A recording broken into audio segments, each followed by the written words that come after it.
ملتمس ہوں کہ وہ اپنا lecture the art of advocacy on writ petition پر اپنا لیکچر ڈیلیور کریں. جناب شکیل احمد بوبرا صاحب. بسم اللہ الرحمن الرحیم. اجازت ہے سر؟ لنڈن ممبر بارز حاضرین السلام علیکم. ڈسٹرکٹ بار ایسوسیشن رحیم یار خان کی طرف سے آج مجھے جو ٹاپک دیا گیا ہے وہ art of advocacy in writ petition 22A اور B کے متعلق ہے. تو ٹائم کو ملحوظ خاطر رکھتے ہوئے بسم اللہ کرتے ہیں. ڈیئر فالوز، سب سے پہلے ہم ریٹ پٹیشن 22A اور B کے کو ڈسکس کرنے سے پہلے ریلیونٹ سیکشن، ججمنٹس اور وہ نوٹیفیکیشن میں آپ کے سامنے رکھتا ہوں جس کی وجہ سے یہ ایکس آفیشو جسٹس آف پیس کو یہ اختیارات ہائی کورٹ کی طرف سے کنفرٹ کیے گئے. حاضرین محفل، اس ٹاپک کو سمجھنے کے لیے ضروری ہے کہ آپ اپنی بکس CRPC 1898 کے چیپٹر ای میں سیکشن 22A 22B اور 25 کو کھول لیں گے تو آپ کو اس کو سمجھنے میں آسانی پیدا ہوگی. ڈیئر فیلوز، آصف سعید کھوسہ صاحب جب لاہور ہائی کورٹ میں as a chief justice Lahore high court تھے تو انہوں نے ایک لینڈ مارک ججمنٹ دی. وہ اگر نوٹ فرما لیں گے تو آپ کو یہ پورا ٹاپک سمجھنے میں بڑی آسانی پیدا ہوگی. PLD 2005 لاہور، پیج ہے جی 470. میں ریپیٹ کر دیتا ہوں. PLD 2005 Lahore, page 470. اس کا جو عنوان تھا وہ تھا IG پنجاب ورسز خضر حیات وغیرہ. اس کے بعد ایک اور، جب یہ 2005 کی ججمنٹ کے بعد 2015 میں ایک اور ججمنٹ آئی سپریم کورٹ کی، وہ بھی نوٹ فرما لیں. PLD 2015 سپریم کورٹ، پیج ہے جی 753. ایڈیشنل IG پنجاب ورسز محمد علی. اس کے بعد ایک اور ججمنٹ ہے PLD 2016 سپریم کورٹ، پیج ہے 581. یہ اس ٹاپک کو سمجھنے کے لیے اور ہماری پریکٹس میں مائل سٹون کے طور پر یہ ججمنٹس کام کریں گی، کیونکہ ایکس افیشو جسٹس آف پیس کے اختیارات، اس کی ڈیوٹیز، اس کی پارز، یہ سب کچھ سمجھنے کے لیے یہ جو پہلی ججمنٹ ہے آصف سعید کھوسہ صاحب کی وہ تو لینڈ مارک ہے. اس کے بعد اپہیلڈ ہوئی 2015 میں، پھر ایک لارجر بینچ بیٹھا 2016 میں، پھر انہوں نے اپنا وریڈکٹ دیا. میں مختصراً وہ بیان کر دوں گا. ہم اس کو ڈیئر فیلوز، اس کے ساتھ جو recently law and justice commission نے ایک کمپلینٹ سیل بھی 2018 میں نوٹیفیکیشن کے تحت ایڈمنسٹریٹو لیول پہ، ہر ڈسٹرکٹ لیول پہ ایک بنا دیا ہے. یہ ایکس افیشو جسٹس آف پیس کے ساتھ ایڈمنسٹریٹو پوائنٹ آف ویو سے پروونشل گورنمنٹ کی طرف سے 2018 کے نوٹیفیکیشن کے تحت ایک سیل قائم کیا ہے جس کو SP انویسٹیگیشن کہہ لیں، SP کمپلینٹ سیل جو ہے نا وہ اس کو چلاتے ہیں. اب اس نوٹیفیکیشن کا نمبر نوٹ کرنے کی ضرورت نہیں ہے، بس 2018 کا نوٹیفیکیشن ہے، کافی سارا لمبا ہے تو ٹائم بچ جائے گا اگر میں اس کو لکھوانے لگ جاؤں گا. کام کی بات کرتے ہیں. ڈیئر فرینڈز، یہ تو متعلقہ پروویژن، ججمنٹس اور نوٹیفیکیشن تھا جو اس ٹاپک کے ساتھ ڈیل کرتی ہیں. اب ون بائی ون ایک ایک کویسچن کو لیں گے اور ایکسپلین کریں گے کہ justice of peace, ex officio justice of peace کی اپوائنٹمنٹ، ڈیوٹیز اور پاورز کیا ہیں. Justice of peace, ex officio justice of peace کی پاور، ڈیوٹیز ڈیئر فیلوز یہ ہیں کہ سب سے پہلے ہم CRPC کے سیکشن 25 کو پڑھیں گے. اگر آپ کے پاس بکس ہیں تو سیکشن 25 CRPC کھول لیں تو اس میں ہم سب سے پہلے اس کا مطلب سمجھیں گے کہ ایکس افیشو کا مطلب کیا ہے، یہ ہمیں پتہ ہونا چاہیے. ہم جب ریٹ فائل کرنے جاتے ہیں تو لنڈن کورٹ جو ہے جس کو ہائی کورٹ کی طرف سے یہ پاس کنفرٹ کی گئی ہیں، اس کا جو لیگل لینگویج میں اس پوسٹ کا جو نام ہے وہ ایکس افیشو جسٹس آف پیس ہے۔ اس کا مطلب میں کہہ رہا تھا کہ ہمیں پتہ ہونا چاہیے، اس کا مطلب ہے by virtue of his office, by virtue of his office, یعنی کہ اس کے آفس کی طرف سے اس کو یہ ڈیوٹی جو ہے نا کنفرٹ کی گئی ہے۔ اب اس میں ایک کویسچن ہے، تھوڑا سا اس سے ٹاپک سے ہٹ کے تو نہیں ہے، لیکن ٹائم کی کمی بیشی کی وجہ سے میں نے اس کو ڈسکس نہیں کیا۔ جسٹس آف پیس اور ex officio justice of peace میں بہت زیادہ فرق ہے۔ چونکہ ہمارا topic ex officio justice of peace سے ریلیٹڈ ہے، اس لیے ہم صرف اس کو دیکھ رہے ہیں۔ تو ایکس افیشو جسٹس آف پیس کو جو پاورز کنفرڈ ہوتی ہیں وہ ہائی کورٹ کی طرف سے ہوتی ہیں اور وہ سیشن جج کو ہوتی ہیں۔ تو سیشن جج جب اپنی پاورز ایڈیشنل سیشن جج کو ان کو ڈپیوٹ کرتے ہیں، ان کو کنفرٹ کرتے ہیں، تو بائی ورچو آف آفس کا مطلب یہ ہے کہ ایڈیشنل سیشن جج یا سیشن جج آلریڈی پہلے اس ڈپارٹمنٹ میں، اس اپنے محکمے میں اپنی جگہ پہ موجود ہے اور اس کو یہ ایڈیشنل جو ہے نا ڈیوٹی کنفرٹ کی گئی ہے۔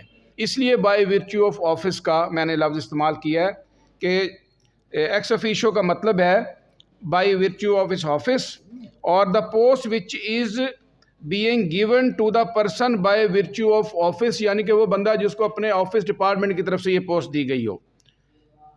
یہ انڈر سیکشن 25 میں ہے۔ اب یہ کون ہوگا ایکس افیشو جسٹس آف پیس؟ جیسے میں نے پہلے بتایا ڈسٹرکٹ جج ہوگا، سیشن جج ہوگا۔ تو سیشن جج صاحب یہ سب سیکشن 22A کا 1 2 3 یہ ذرا نوٹ کر لیجیے گا۔ یہ اب ان کی ایڈیشنل سیشن جج کی پاورز کے بارے میں بات کر رہا ہوں کہ ان کو بائی ورچو آف آفس کے تحت کنفرڈ ہو گئی پاورز۔ اب ان کی پاورز ہیں کیا؟ X officio justice of peace کی پاورز ہیں کیا جس کے تحت ہم نے جا کے ان سے اپنی اپلیکیشن وہاں دینی ہے یا پٹیشن دینی ہے یا ریمیڈی کلیم کرنی ہے یا اگریوڈ پرسن کی صورت میں جانا ہے، جو بھی ہمارا یعنی کہ وہ سٹانس ہوگا جس کے پاس ہم جا رہے ہیں، اس کی پاس جو ہے نا وہ 22A کے ایک sub section 1 2 6 22A sub section 6 1 2 3 میں اس کا ذکر کیا گیا ہے۔ اس میں سب سے پہلے یہ ہے کہ اگر کوئی کوگنیزیبل آفینس کی FIR نہیں ہو رہی، جو کہ ہمارے اس بڑے مجھے رنج کے ساتھ مجھے کہنا پڑ رہا ہے کہ پولیس اسٹیٹ کی وجہ سے عام بندے کی تو پولیس اسٹیشن تک رسائی ہی نہیں ہے، تو پھر واحد عدالتیں ہمارے پاس ایسا فورم ہے جہاں ایک لے مین کی، ایک عام بندے کی سنوائی ہو سکتی ہے۔ تو اس کے لیے اگر کسی کوگنیزیبل آفینس کی FIR پولیس نہیں دے رہی تو پھر ex officio justice of peace FIR کے لیے ڈائریکشن پاس کر سکتا ہے۔ ہم ex officio justice of peace یعنی کہ ایڈیشنل سیشن جج کی کورٹ میں اپنی پٹیشن پریزنٹ کریں گے، سبمٹ کریں گے۔ اس کی پہلی پار یہ ہے کہ وہ اس میں اس کو FIR کے اندراج کے لیے ڈائریکشن پاس کر سکتا ہے۔ دوسری اس کی پاور یہ ہے کہ اگر ایگریوڈ پارٹی جو ہے وہ کسی انویسٹیگیشن کو ٹرانسفر کروانا چاہتی ہے، کسی بھی ایسے ایلیمنٹ کو سامنے رکھ کر، کوئی کرپشن کا ایلیمنٹ ہے، کوئی پولیٹیکل ایلیمنٹ ہے، کوئی ایسا ایلیمنٹ ہے جس سے وہ شخص متاثر ہو رہا ہے، اس کے حقوق متاثر ہو رہے ہیں یا اس کا کیس خراب ہو رہا ہے، اور وہ سمجھ رہا ہے کہ پولیس کی طرف سے جو انویسٹیگیشن آفیسر مقرر کیا گیا ہے وہ انصاف نہیں کر رہا، تو وہ ایکس افیشو جسٹس آف پیس کو اپنی پٹیشن دے گا، اور ان کی سیکنڈ پار یہ ہے کہ وہ انویسٹیگیشن کو چینج یا ٹرانسفر کروانے کے لیے ڈائریکشن پولیس کو دیں گے۔ اس کے لیے اس کے بعد جو تیسری پاور ہے x officio justice of peace کی، وہ بہت اہم ہے، اور وہ ایسی پار ہے جو بالکل ہی ہمیں ایک عام بندے کو کیا بلکہ ایک معاشرے کے باشعور یا بااثر لوگوں کے لیے بھی وہ پرابلم بنتی ہے، کیونکہ ہم سمجھتے ہیں کہ یہ پولیس اسٹیٹ کی وجہ سے وہ ہم پہ ڈومیننٹ ہیں، اور ان کی انویسٹیگیشن کا کرائیٹیریا جس طرح ہم سوچ رکھتے ہیں، جس طرح ہم انصاف کی توقع رکھتے ہیں، اس سے بہت چینج ہے۔ اس لیے جو تھرڈ پار ہے x officio justice of peace کی، وہ بہت زیادہ امپورٹنٹ ہے۔ آپ اس کو ضرور نوٹ کیجئے گا، امید ہے آپ نے پہلے دو پار بھی نوٹ کی ہوں گی۔ یہ ہے جی negligation, failure and excess of police officer,